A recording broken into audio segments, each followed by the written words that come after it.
जय हिंद साथियों, KMIQ के प्लेटफॉर्म पर आपका हार्दिक स्वागत है। साथियों जैसे कि आपने अभी तक भाग 4 तक पढ़ लिया है, आज हम भाग 4 क चालू करें जिसमें अनुच्छेद 51 क पढ़ेंगे। साथियों हमने अब तक भाग 4 में 4 भागों में अनुच्छेद 51 तक का अध्ययन कर लिया। साथियों आज हम इससे आगे अध्ययन करते हैं। साथियों आज हम अध्ययन करेंगे मूल कर्तव्य का। तो साथियों आपको मैं मूल कर्तव्य पढ़ाने से पहले ये बता देना चाहता हूँ, एक एग्जाम में काफ़ी दफ़ा ये क्वेश्चन भी पूछा जाता है कि कौन सा, मतलब कि आपको उसमें जैसे नागरिकता, मूल अधिकार या संघ एवं राज्य, जो मैंने प्रारंभ में पहले भाग में पढ़ाया था, और एक मूल कर्तव्य जो मूल संविधान में नहीं था। तो साथ ही आपको बताना है मूल कर्तव्य, अर्थात मूल कर्तव्य जो मूल संविधान बनाया गया था। मूल संविधान कब? जब 26 नवंबर 1949 को जो बनाया गया, बनकर तैयार हो गया था, और जिसे 26 जनवरी 1950 को लागू किया गया था। जो ये संविधान था ना 26 जनवरी 1950 को, उस संविधान में ये मूल कर्तव्य नहीं था साथियों। तो ये मूल कर्तव्य कब जोड़ा गया? तो ये मूल कर्तव्य जोड़ा गया था हमारे संविधान संशोधन 42 संविधान संशोधन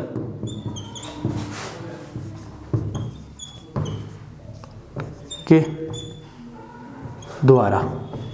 और 42वां संविधान संशोधन कब हुआ था? 1976 में साथियों, 1976 में। और 1976 में हमारे भारत की प्रधानमंत्री थी इंदिरा गांधी।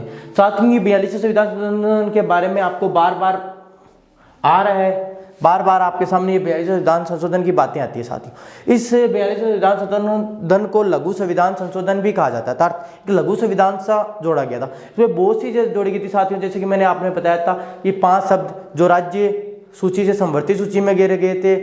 उसके अलावा प्रस्तावना में भी 3 शब्द जोड़े गए थे। उसके अलावा ये आप ये देख लीजिए मूल कर्तव्य जोड़े गए थे। और कार्यकाल, जो लोकसभा का कार्यकाल था, वह 5 वर्ष से बढ़ाकर 6 वर्ष कर दिया गया था। इस प्रकार की बहुत ज़्यादा चीज़ें जो 42वें संविधान संशोधन से हमें देखने को मिलती है साथियों। तो साथियों अब हम बात करते हैं मूल कर्तव्य की। तो मूल कर्तव्य में जब प्रारंभ में हमारा संविधान बना था तो हमें 10 मूल कर्तव्य देखने को मिलते हैं, अर्थात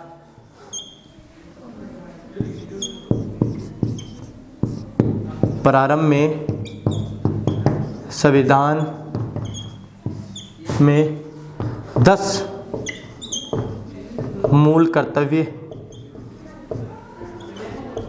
देखने को मिलते हैं, या मूल कर्तव्य थे। देखें क्या साथियों थे। तो प्रारंभ में संविधान में 10 मूल कर्तव्य थे, और वर्तमान में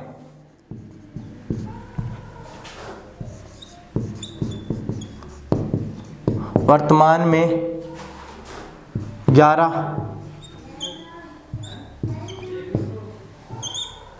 मूल कर्तव्य हैं। साथियों एक मूल कर्तव्य जो वर्तमान में 10 थी, आज वर्तमान में 11, अर्थात एक मूल कर्तव्य बढ़ा दिया गया। अभी मैं आपको 11 के 11 वो मूल कर्तव्य बताऊंगा साथियों। उससे पहले मैं आपको वो एक चीज और बता देना चाहता हूं साथियों। ये एग्जाम में बहुत दफा क्वेश्चन पूछा जाता है कि मूल कर्तव्य किसकी सिफारिश पर जोड़ा गया। अर्थात आपको पता होगा कि ऐसे तो नहीं है कि मैं मूल कर्तव्य जो, उससे पहले कुछ प्लानिंग तो की होगी, अर्थात कौन सी समिति बनाई जिसने प्लानिंग की हम में से मूल कर्तव्य जोड़ेंगे, और उसकी सिफारिश पर ये मूल कर्तव्य हमारे भारतीय संविधान में जोड़ा गया साथियों। तो ये बात है सरदार सवर्ण सिंह समिति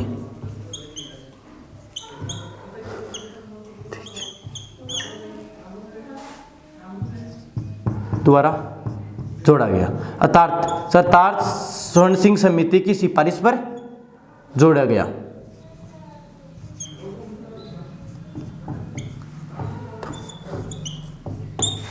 अर्थात साथियों हम कह सकते हैं कि सरदार सवर्ण सिंह की समिति की सिफारिश पर हमने हमारे संविधान में मूल कर्तव्य जोड़े थे। तो साथियों अब हम बात करते हैं उन मूल कर्तव्यों की। साथियों मैं आपको मूल कर्तव्य की बात करने से पहले एक चीज़ और बता देना चाहता हूँ।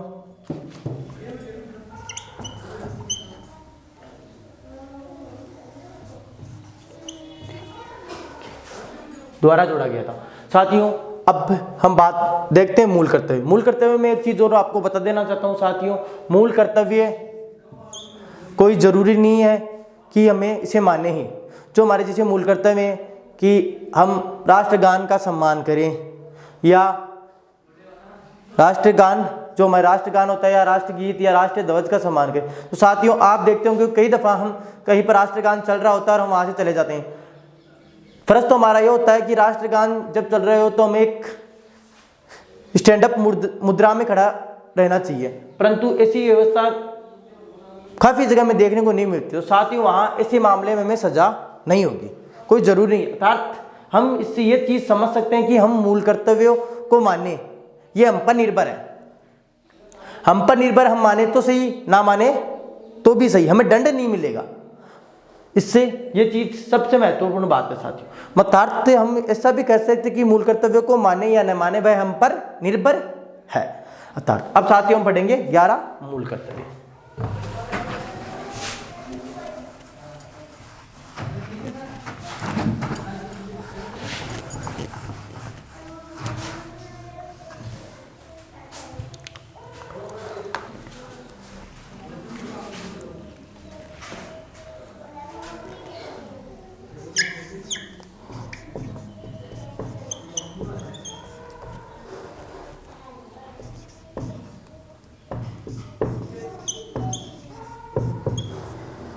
संविधान का पालन करें व इस की संस्था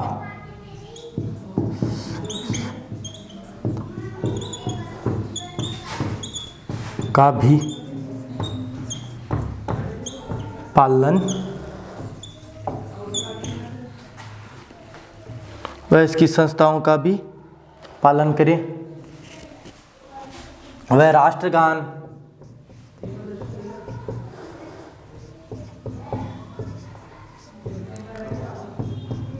राष्ट्रध्वज,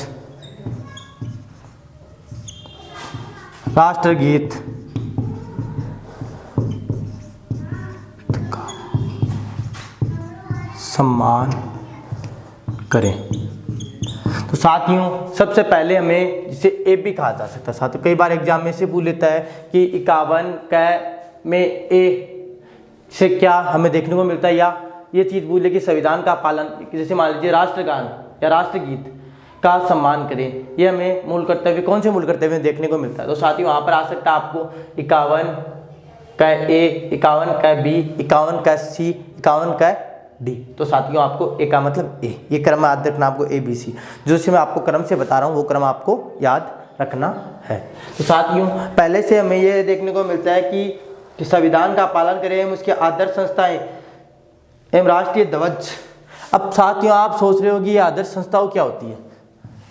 आदर्श संस्थाएं वही है एससी और एससी, मतलब सर्वोच्च न्यायालय और उच्च न्यायालय, मतलब कि जो आज हमारे सर्वोच्च न्यायालय उच्च न्यायालय उसका सम्मान करें, मतलब कि सर्वोच्च न्यायालय जो डिसीजन दे उसका सम्मान करें और उसे माने, हम उसका विरोध नहीं करें।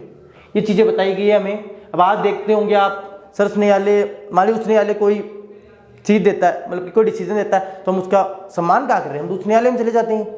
ऐसी स्थितियों में माने या न माने वो हम पर निर्भर करता है। हम बात करते हैं, पहला हमने पढ़ लिया साथियों, अब हम बात करते हैं दूसरे की। तो साथियों दूसरा है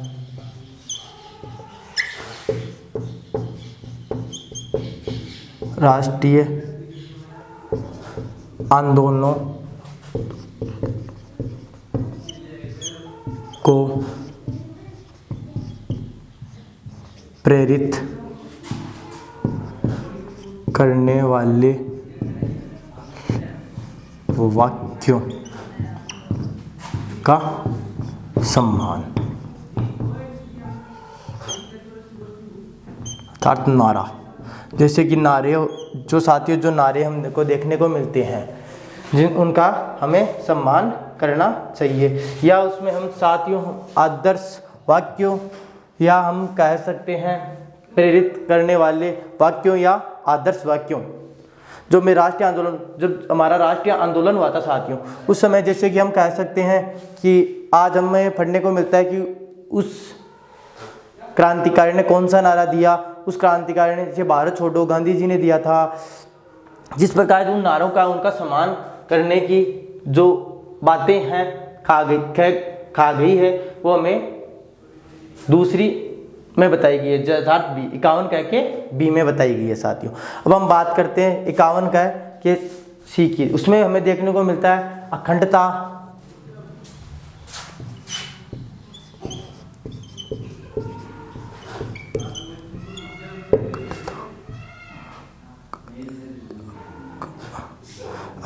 संप्रभुता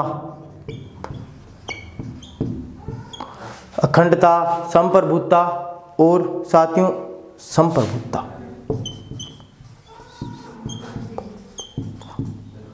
अखंडता और संप्रभुता, अर्थात संप्रभुता से हम कह सकते हैं कि साथियों दबाव रहित शासन,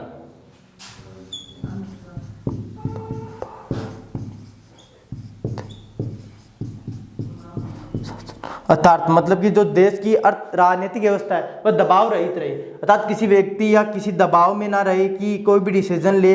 आज हम कह सकते हैं जो हमारे देश में बीजेपी सरकार है साथियों, वो किसी दबाव में कोई डिसीजन ना ले, अर्थात दबाव की में शासन न करके एक स्वतंत्र शासन करे, जो भी डिसीजन हो वह खुलेआम ले, किसी के दबाव में ना रहे। ये चीज़ हमें देखने को मिलती है। और साथियों एक चीज़ और मिलती है अखंडता, और एक मिलती है एकता बनाए रखे सभी, अर्थात सभी लोगों में एकताएं बनी रहे, ये चीज हमें देखने को मिलती है।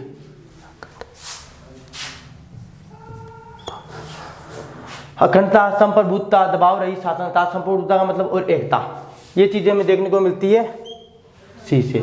अब साथियों इस प्रकार ही मूल कर्तव्य जोड़े गए थे, इन मूल कर्तव्यों को आपको एक एक को लाइन से याद रखना है। चौथा है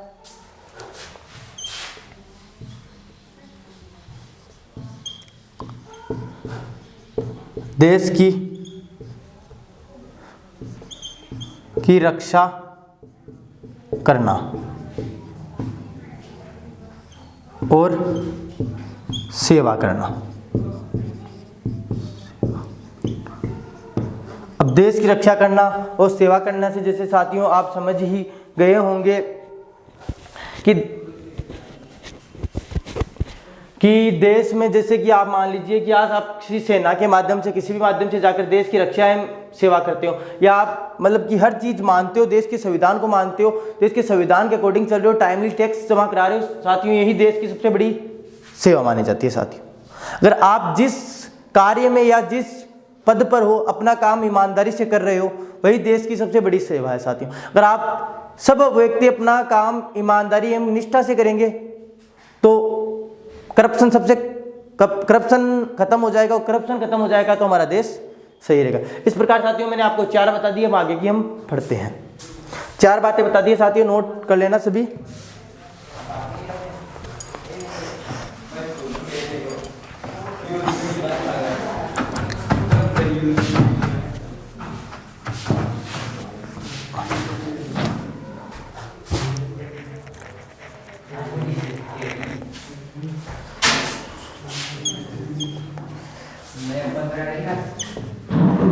देश के लोगों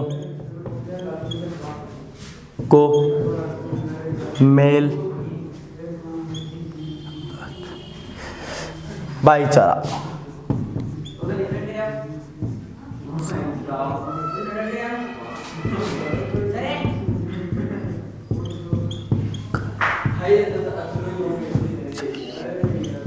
मतलब कि देश के लोगों को भाईचारा बनाए रखें साथियों। जैसे कि हमें हिंदू मुस्लिम ऐसे मामलों में न लड़ते हुए हमें एक दूसरे से भाईचारा बनाए रखना चाहिए, अर्थात मेल मिलाप। हम इसे यहाँ पे ऐसे भी कह सकते हैं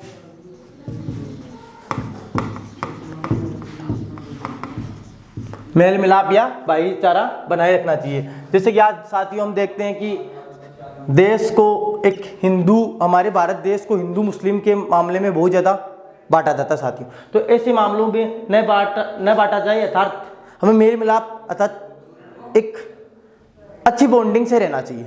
ऐसे नहीं है कि वो मुस्लिम है वो हिंदू है, ऐसे मामलों में देखिए हम सभी भारतीय हैं, इस नज़रिए से प्राथमिकता देनी चाहिए। सबसे पहले हम भारतीय हैं, बाद में हम हिंदू या मुस्लिम, और जैसे कास्ट वाइज भी देख लीजिए साथियों, बाद में सबसे पहले हम भारतीय हैं, तो इस भारतीय को सबसे ज़्यादा बढ़ावा देना चाहिए। ये हमें 5 से मूल कर्तव्य से पता चलता है साथियों। अब साथियों अगर हम 6ठे मूल कर्तव्य की बात करें तो हमें देखने में मिलता है कि हमारे सामाजिक संस्कृति, परंपरा, गौरवशाली परंपरा,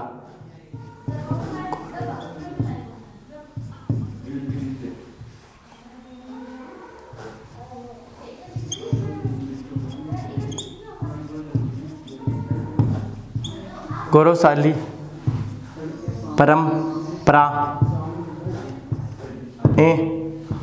का परंपराओं का रक्षा व पालन करें। इससे देखने को मिलता है साथियों हमारे कई क्षेत्रों में कई प्रकार की कलाएं, कई प्रकार की जो परंपराएं होती है, जैसे कि हम कह सकते हैं कि जैसे हम राजस्थान का एक कालबली नृत्य है तो उसकी रक्षा करें। जैसे आज उसे यूनेस्को में शामिल किया गया साथियों, एक रक्षा के पर्पज से शामिल किया गया, हम उसका पालन करें, ताकि हम उसका पालन करेंगे, हम अगर उसे सीखेंगे, हम करेंगे तो दूसरों लोगों को उसमें रुचि होगी साथियों। ये चीज़ें बताई गई है हमें, जो हमारा 6ठा मूल कर्तव्य है उसके माध्यम से। और हमें 7वें मूल कर्तव्य के माध्यम बताया वैज्ञानिक दृष्टिकोण को अपनाए रखें, अर्थात जो वैज्ञानिक दृष्टिकोण है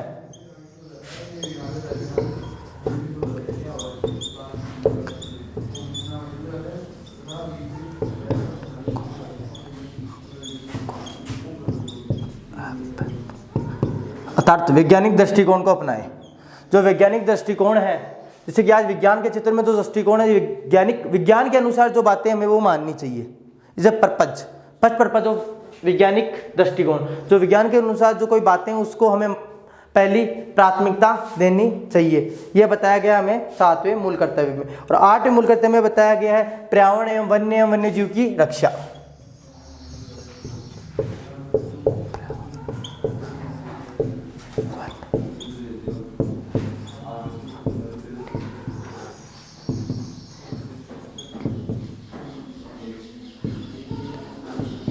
की रक्षा बताया गया 8 में पर्यावरण वन्य एवं वन्य जीव की रक्षा। और साथियों हमें 9 में बताया गया है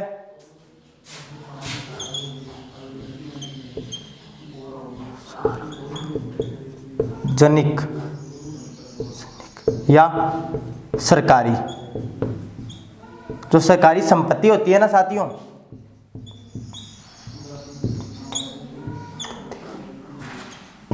उसकी रक्षा करना।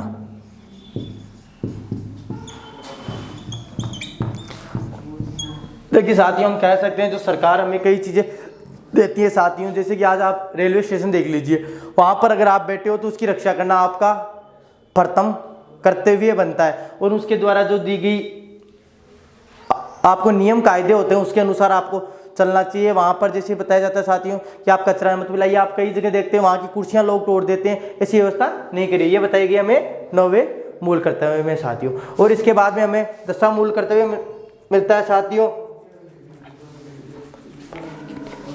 इसमें बताया गया हमें व्यक्तिगत एवं सामूहिक भलाई।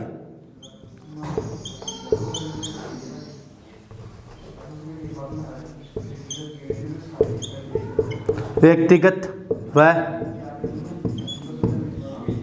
सामूहिक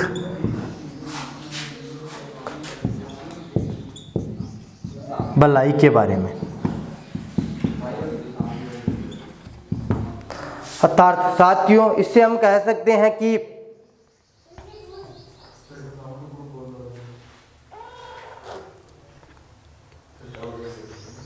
मतलब व्यक्तियों को व्यक्ति या सामूहिक जो गतिविधियां होती है साथियों, जैसे किसी एक व्यक्ति या किसी सामूहिक रूप से जो गतिविधियां या किसी भी कार्य के रूप में उनके भलाई हमें उनके महत्व देना चाहिए कि एक व्यक्ति हो या किसी सामूहिक रूप में उसे दे। साथियों इस प्रकार आपको ये 10 के 10 मूल कर्तव्य याद रखने। साथियों अब हम बात करते हैं 11वें मूल कर्तव्य की। तो साथियों 11वां जो मूल कर्तव्य वह एक काफी इंपॉर्टेंट मूल कर्तव्य और बहुत ज्यादा एग्जाम में पूछा जाता है साथियों, क्योंकि 11वें मूल कर्तव्य को वैसे तो पूरा मूल कर्तव्य मूल संविधान में नहीं था, बाद में जोड़ा गया, पर 11वां मूल कर्तव्य 42वें संविधान से न जोड़ के साथियों इसे बाद में जोड़ा गया था। इसे जोड़ा गया था 2002 में 86वें संविधान संशोधन 86वें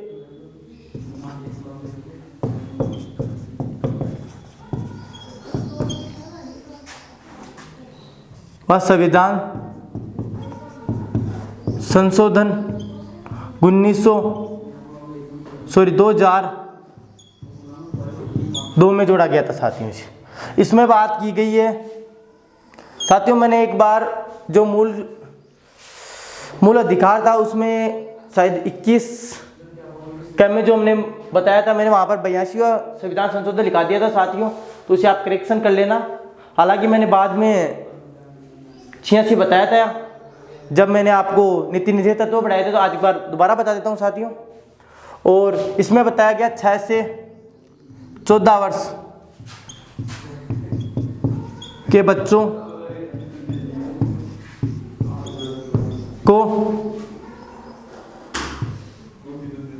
को शिक्षा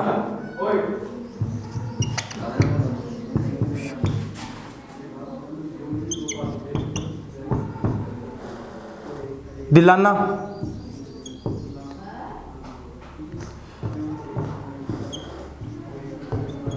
जरूरी है माता पिता को। अर्थात माता पिता का यह अधिकार बनता है कि वो अपने 6 से लेकर 14 वर्ष के बच्चों को शिक्षा दिलाएं। अब साथियों ये तो यहाँ पर है ही है कि मूल कर्तव्य को आप माने या न माने साथियों, वो तो हम पे डिपेंड करता है। परंतु सरकार ने मूल कर्तव्य में जोड़कर हमें एक ये संदेश दिया कि आप अपने जो बच्चे हैं उन्हें वो जो प्राथमिक शिक्षा वो जरूर दें, जो 6 से 14 वर्ष की जो प्राथमिक शिक्षा है वो जरूर दिलाएं। हालांकि आपको पैसे लग नहीं रहे, गवर्नमेंट स्कूल में आपको फ्री मिलते हैं, तो आप अपने बच्चों को शिक्षा जरूर दिलाएं। ये हमें 11वें मूल कर्तव्य में देखने को मिलता है, जो 86वें संविधान संशोधन 2002 में जोड़ा गया था। इसके साथ साथियों हमारा मूल कर्तव्य पूरा हो गया। कल से हम पढ़ेंगे राष्ट्रपति साथियों। जय हिंद साथियों।